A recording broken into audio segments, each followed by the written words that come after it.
Hi, it's Josh, and today marks the 1-year anniversary of my INEOS Grenadier. And so I thought we'd go on a little drive and we talk about what it's been like owning it the past year and kind of give you my 1-year review.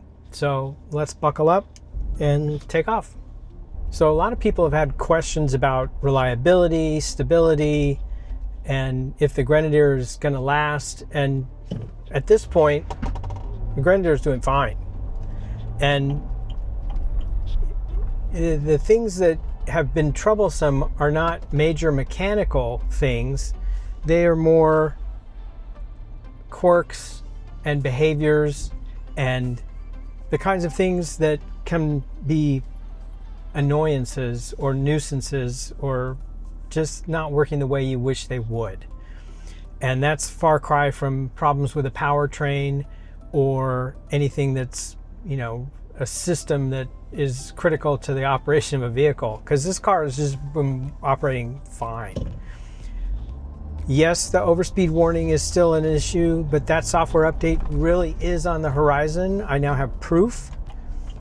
And the steering, it's not been an issue for me, but now the dealer has got solutions. They're aftermarket solutions, but now my dealer's offering them.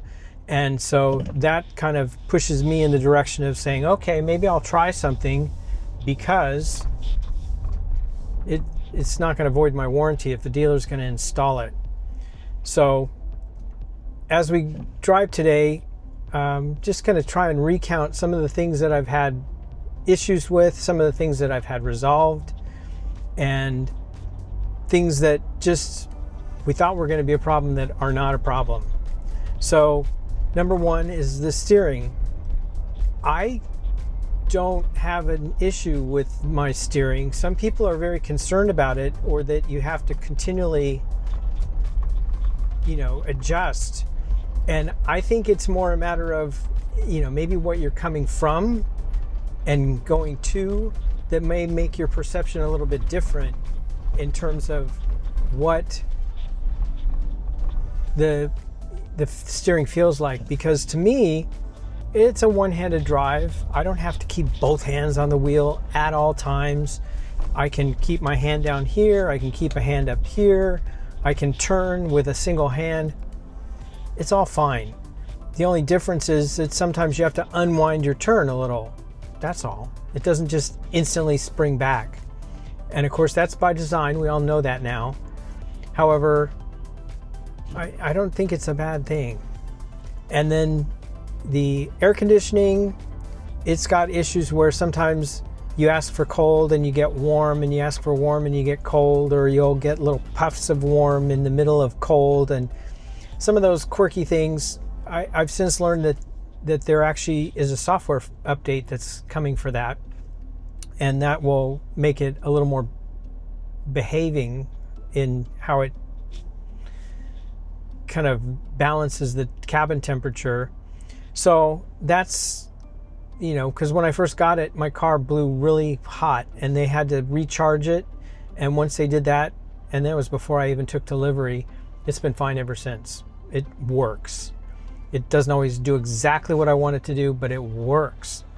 So that's the air conditioning, steering, air conditioning. Power's great. I don't find this car wanting anything. And again, I learned about the tire pressure because my car came with tires at like 49 pounds. And that's for a full load with luggage and so forth. And I switched it to 36 pounds. And I can't even tell you that I really noticed a difference in the ride. But I'm running at 36 pounds front and back, because it's either me or me and another person and some stuff. And that's about all that I ever carry around in here. But that required a reset of the TPMS because it was thinking that the pressures were off. And so that was more a learning exercise than anything. What else? I've upgraded a few things in my car in the past year, and I've done videos about that. The Wolfbox rear view mirror, because I feel like that allows me to see no matter what's behind me, because those headrests are very large, even if you don't have anything in the back. The headrests sort of get in the way of being able to really view behind you, and the little mirror that was there just didn't help so much. So this Wolfbox mirror, and I don't know, in the past year, I know that they have an updated version of the Wolfbox, but I don't know if there are other competitors that are worth considering at this point. It's not, the Wolfbox is not perfect. It's a little quirky as well, and I think it's a few things it could do better. But again, it's a godsend for being able to see out to the back. And then I changed the side view mirrors with Suma performance mirrors to give me more of a wide angle view. So I've sort of covered I can see the car here, I can see the car there, and I see it in the corner of my eye without really looking back. And so those are little things that I did. You know, of course I did some storage upgrades in the back, and I got a nice luggage space mat and some things like that. But other than that, there's nothing that this car leaves wanting. I mean, maybe a better stereo. They focused on the off-road and purpose-built capability, and some of the creature comforts. I mean, the seats are very comfortable. These Recaro seats, don't have any issues with them. I can drive for a couple hours, be comfortable, and not really be bothered. But as far as the audio system's concerned, although I have a Fieldmaster and it's a premium audio, not so premium. I mean, they can do some work on that and make it better. Here, let's get on the freeway. Freeway acceleration is fine. It's a 6-cylinder engine. It's not underpowered. It will accelerate just fine. So I know they're playing around with a V8 prototype, and that's more of a halo ego thing. But this BMW 6-cylinder engine works just fine, and I think I got plenty of power when I need it. And I don't know that I want anything that would, take the fuel economy any lower. I pretty much get 15 miles per gallon. I've gotten maybe as low as 13 and maybe as high as 16. I do a lot of around town driving. I don't do lots and lots of freeway driving, but that's sort of been my experience. And of course we use premium fuel, and in California that's about $6 a gallon. So that's just one of those things you kind of have to understand. Wind noise, we're going 65 miles an hour. Yes, you hear wind because the windshield is flat, but that's to be expected. I don't think it keeps me from talking on the phone, using the Bluetooth or anything like that. It's not excessively loud. It's not quiet, like whisper quiet, but it's not impossibly loud to where you can't hear what's going on in the car or have a conversation with somebody that you're sitting next to. I recently had service done for my first service, and we replaced the door buttons, and that recall, which originally came out about a month and a half ago, where they said they didn't have the parts. Well, the parts are showing up, and you just have to be aware that it takes about 4 to 5 hours for your dealer to make the replacement of the door buttons. So I would bundle it. It depends on how necessary it is for you. Mine was just mildly sticky. The door on the front and the passenger, my driver's door, the passenger door were a little sticky, but I wasn't having major issues, because I know some people say, oh, my door flew open. Not happened to me. But I waited till I went in for my first service because I wanted to try to do everything I could at one time, because I know a lot of people that don't live near a Grenadier dealer want to take it in, get it serviced, get everything all up to date, and then be done with it till the next time they need to go back for service. So you can pretty much do that at this point in time, with the exception of the software update for the earlier production models of the car. That one's still a little bit delayed. So if your car was manufactured in the first quarter of 2024, your VIN number's below 17,000, you're still waiting on that software update. So if you want to try and get everything done at one point, just wait a little bit longer for that. Braking, the brakes are good. I came from more of a sports car, and so sometimes when I first got the car, I found myself gently braking and then kind of creeping into the crosswalk a little bit. So I needed to kind of press down a little bit harder. But stoppability, I haven't had any crazy have to slam on the brakes experiences, so I can't really speak to that. But driving in traffic and so forth, the brakes are fine and you can react and respond. Now, the Telltale stuff that, if the sun can go away for a minute and all of a sudden you're getting the automatic emergency braking not available, or some of those things where the camera can't see. See, I'm still hearing a door rattle that we thought we just fixed. That's going to require a little more effort. The Telltale that says the automatic emergency braking isn't functional, or the camera's obstructed, those kinds of things, I'm paying less attention to them. I don't want to say I'm ignoring the warnings. I'm not relying on that system to get me out of a situation. It's fine if it's there, but I've never encountered a situation where my automatic emergency braking activated and I'm not 100% certain when it would activate, but I'm not relying on it to get me out of a sticky situation. So when they come on, I just maybe roll my eyes a little bit and say it's could be better. I mean, I think that the fact that it's camera based is really the downfall, and I think that nowadays the better systems are radar, LiDAR based, but that's just a growing pain learning lesson. They put something in that was required, and obviously we don't appreciate it a lot because it seems to be the cause of a lot of nuisance that we experience in the Grenadier. The overspeed warning, I mean, I pretty much have it where I turn it off as soon as I get in the car. And I've also learned, and this is something that if you've got a Grenadier or if you're going to get one, you can actually set the volume of those warnings to low, medium, and high. And it comes in from the factory at medium or high, and it's really loud.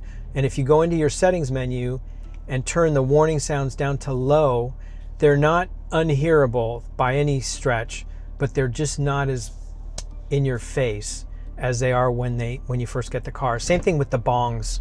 The bongs are a little maddening. And so I learned that you can turn the volume down as low as you're able by going into the system settings. And so I recommend you take a look at that if you haven't already, because some of those little things just take the sharp edges off of some of these warnings that come. And I don't know if having it for a year, it's made me just a little less noticing of them, because I don't feel like I get as many warnings as I used to. Today we're driving, I'm not getting any Telltale warnings. Last week my power steering warning went off and we sort of had a discussion about it because I couldn't find anything wrong, but the powered steering didn't fail or anything, but it may have had to do with the battery, the charge of the battery, because sometimes I still have an issue where my battery gets a little low, and they checked that out and made sure my battery was fully functional and put a charge on it and reset my head unit, and actually even did a software update to the head unit, and that made it spring back with a higher percentage. So again, it's another Telltale that is sort of a guide, but I've just sort of learned to take some of this information that's being fed to me with a grain of salt. I mean, and as long as the car goes and it's got gas in it, we're good. Tires aren't wearing at all. I mean, I've got barely 4,000 miles on the Grenadier because I'm a city dweller and just don't drive that much. But that doesn't mean I don't like it. I like it. It's the car I wanted. And I don't think that anybody who's on the fence about getting one should really be discouraged. The only thing that's getting more discouraging is the pricing. The new Grenadiers are going up. And so I knew that my opportunity to get one of these things was going to be if I did it in the first round, because I don't know, it was on the fence about how much it was going to cost versus the value, because it's all a value trade-off. You want it, you're going to pay the money. But if you want it, but the price is a little more than you think it's worth, that makes it a harder decision. So I just knew if I dove in at the beginning, they're still figuring out what the pricing should be. And of course, now we have these tariffs that are just putting wrinkles in the situation as well. But everything's getting more expensive. And so the Grenadier is not immune or unique to that. I get a lot of comments about, it'd be great if it was 25% less. Well, yeah, any car would be great if it was 25% less in price. But the reality is things cost what they cost, and it's a low volume production vehicle for the most part from a company that's not so big. So, they don't have the same economies that some of the major manufacturers have. So, do what you want, and just I would tell people, don't be afraid, because I know a lot of people are like, I'm sitting on the fence, I'm on the fence, I'm not sure. You'll find the reasons to convince yourself to do it or to convince yourself not to do it. They're both out there, and there are plenty of each in each column. So it's more a matter of, how it fits with your lifestyle, how it fits with what you want, if it can do what you want it to do, or if it's got the look that you like. Because I bought this, I think I sort of realized I buy cars that look like toys that I used to have or wanted to have. And so, I've had a Boxster, I've had an Aston Martin, I've had a Mini, I've had a VW Beetle, and sometimes all at the same time, where people are like, why are you driving that car? And I'm like, because it's fun. And so it's not all about miles per gallon, and it's not all about, how long it's going to last. Yes, we pay attention to how much it costs to own or insure, or, some of the practicalities. But at the end of the day, you could drive a much simpler car that's going to do all the same stuff, maybe even better. But that's not why you picked the Grenadier. And it's just nice that it's able to do that stuff as well. So a year in, I'm still happy. My dealer's getting better at, how they get things done, because I took it in for service and it was out in the same day. And,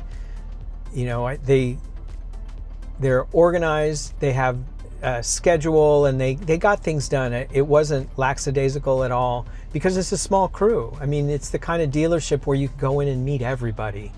And I like that, because you're dealing with the people who run the place, and they've got much more involvement than, the sales manager sitting in the back office and not shaking hands with the customers and so forth. So it's a good opportunity to kind of be in at the ground floor, even a year in, now that the Grenadier's been in America for a year and a half. So, if you're still considering a Grenadier, keep considering it. I'm not going to tell you one way or the other. You can make your own decision, but I know that proximity to a dealer was a big factor for me. And so I appreciate all of you that, leave comments saying, it's 5 hours to get to a Grenadier dealer. Well, maybe not yet. I mean, you can make it happen, but I would feel a little less comfortable with that. Although I've not had a breakdown. Nothing's happened. But then again, I don't take it off-road. That's where you're more likely to break something. And these cars are really sturdy. I mean, I've definitely heard from people who do take it off-road that it's the kind of car you want to take off-road or want to have to rely upon when you're off-road, because it's so solid underneath.